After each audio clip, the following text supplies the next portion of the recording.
Season 7 live അപ്ഡേറ്റ്സിലേക്ക് സ്വാഗതം. പ്രൊമോയിൽ കാണിച്ച ആ ഫുഡിനെ ചൊല്ലിയിട്ടുള്ള തല്ല് ഇതിപ്പം കുറച്ച് നേരത്തെ ലൈവിൽ കഴിഞ്ഞതുള്ളൂ. സത്യം പറഞ്ഞാൽ എന്താ സംഭവിച്ചതെന്ന് വെച്ചാൽ ഈ ഫുഡ് ദിയാസനയും അതുപോലെ ജാസ്മിനും കൊണ്ടുവന്നതാണ്. അതങ്ങനെ വൈകുന്നേരമാണ് അവർക്ക് കിട്ടുന്നത്. അങ്ങനെ ഫുഡ് അനു എല്ലാവർക്കും ഈക്വലി കൊടുത്തുകൊണ്ടിരിക്കുകയാണ്. അങ്ങനെ കൊടുക്കുന്നതിൻ്റെ ഇടയ്ക്ക് ആര്യൻ ഒരു എക്സ്ട്രാ കഷ്ണം എടുത്ത് ഓടി. ഇത് കണ്ട് ഷാനവാസ് തമാശയ്ക്ക് അതുപോലെ തന്നെ എന്തോ വാരി എടുത്തിട്ട് എക്സ്ട്രാ കഷ്ണം എടുത്തിട്ട് ഓടുന്നുണ്ട്. അതോടുകൂടി അനുവിൻ്റെ സ്വഭാവം മാറുന്നു. അനു കരഞ്ഞുകൊണ്ട് ബെഡ്റൂമിലേക്ക് പോകുന്നു. എന്ത് മനുഷ്യരാണ് ഇവർ, ഫുഡൊന്നും കണ്ടില്ലേ എന്നും പറഞ്ഞിട്ട് കരച്ചിലാണ് മൊത്തത്തിൽ റൂമിൽ നിന്ന്. അങ്ങനെ പിണങ്ങി കരഞ്ഞുകൊണ്ടിരിക്കുന്ന അനു ബെഡ്റൂമിൽ ഇരിക്കുന്നുണ്ട്. ഡൈനിങ് ടേബിളിൻ്റെ മേലെ അടിയും നടക്കുന്നുണ്ട്, ഒരു സൈഡിൽ കൂടെ തീറ്റയും നടക്കുന്നുണ്ട്.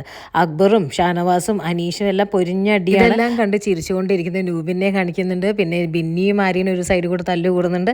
എന്നാൽ അവിടെ പൊരിഞ്ഞ തല്ല് നടക്കുന്നതിനിടയ്ക്ക് ഫുഡ് ആസ്വദിച്ച് കഴിക്കുന്ന സാബു മേനെ ഇടയ്ക്കിടയ്ക്ക് ബിഗ് ബോസ് ക്യാമറയിൽ കാണിക്കുന്നുണ്ട്. സത്യത്തിൽ ആര്യനാണ് മട്ടൻ്റെ കാലോ കയ്യോ എന്താണെന്ന് വെച്ചാൽ എക്സ്ട്രാ കഷ്ണങ്ങൾ എടുത്ത് ഓടിയത്.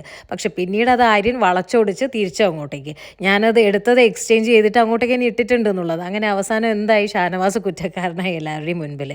പിന്നീട് കാണിക്കുന്നത് ഗാർഡൻ ഏരിയയിൽ തകർന്ന് വിഷമത്തോടെ ഇരിക്കുന്ന അനുവിനെയാണ്. അനുവിൻ്റെ അടുത്ത് നൂറയും പിന്നെയും വന്ന് ചോദിക്കുന്നുണ്ട്, നീ എന്തിനീ ഫുഡ് കഴിക്കാതെ ഇരിക്കണമെന്ന്. അപ്പോൾ അനുവിൻ്റെ ഉത്തരം ഇതായിരുന്നു, പുറത്തത്തെ ക്രൂ എന്ത് വിചാരിച്ചിട്ടുണ്ടാവും ഈ വീട്ടിലുള്ള ആളുകളെ കുറിച്ച് ഈ ആർത്തി കാണിക്കുന്നതുകൊണ്ട്, അല്ലെങ്കിൽ പുറത്ത് പ്രേക്ഷകരെന്ത് വിചാരിച്ചിട്ടുണ്ടാവും, എനിക്കൊരു ഫുഡും വേണ്ടെന്നും പറഞ്ഞ് അനു പിണങ്ങിയിരിക്കുകയാണ് പുറത്ത്. ആയാലും കൂടുതൽ ലൈവ് അപ്ഡേറ്റ്സിനായി ഈ ചാനൽ ഒന്ന് സബ്സ്ക്രൈബ് ചെയ്യുക.